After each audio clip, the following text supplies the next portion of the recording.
All right, guys, I apologize about that. Okay, so now what we have here, remember we're in radian mode. We have negative 0.21 radians. Well, remember it says right here where theta has to be between 0 and 2 pi, and right now it isn't. So this is going to link back to what we've done in the past, where we have to add pi to our answer until we get a value that is between 0 and 2 pi. So remember, like sometimes what has happened is we've moved backward, right, this amount, negative 0.21 radians. And so we need to now continue adding pi to this until we get two values between 0 and 2 pi. All right, so I'm going to take negative 0.21 and I'm going to add pi to it. And so that gives me, so pi plus, on my I'm just doing this on my calculator. And I got 2.93. Now, how do I know that this is between 0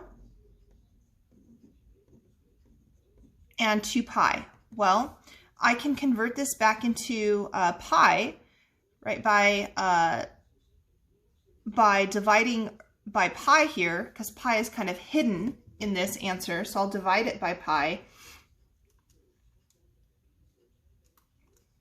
And I get 0.933. So this is within 0 to 2 pi. All right, next, there's a, shh, sorry, that's my stupid dog again. So I know this is a valid answer. And then to do this again, I need to get two answers. One where I'm in the first quadrant, second quadrant, and one when I'm in the fourth. So I'm going to add pi again to this answer.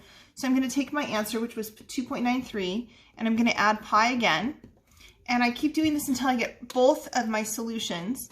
So I have plus pi, so 2.93 plus pi is 6.07.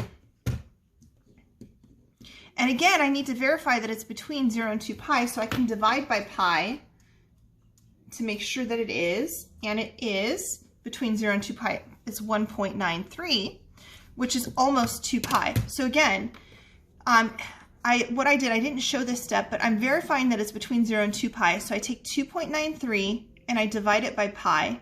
Why am I dividing by pi? So think about how pi is hidden here. Pi has been multiplied into this answer, so I need to divide it back out.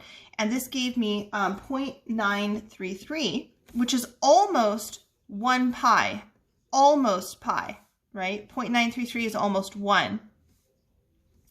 And so I'd be somewhere over here. Here's 1 pi. And then I did the same thing here. I divided 6.07 by pi, and this gave me 1.93, which is almost, I shouldn't say 1 pi, it's almost 1. Is almost 1 full pi rotations. And this is almost 2, right? Well, this is 2 pi right here. So we're just short of 1 pi, and just short of 2 pi, and that makes sense. All right, and so there's also an example from, let me grab that they do on the back with the homework. Where is it? It's almost like it's disappeared. There it is. Okay. Okay, so on the homework, which now you're going to be doing number 14 through number 21. And so number 14 through 21 are very similar to this. I know I crossed it out. I really shouldn't have done that, but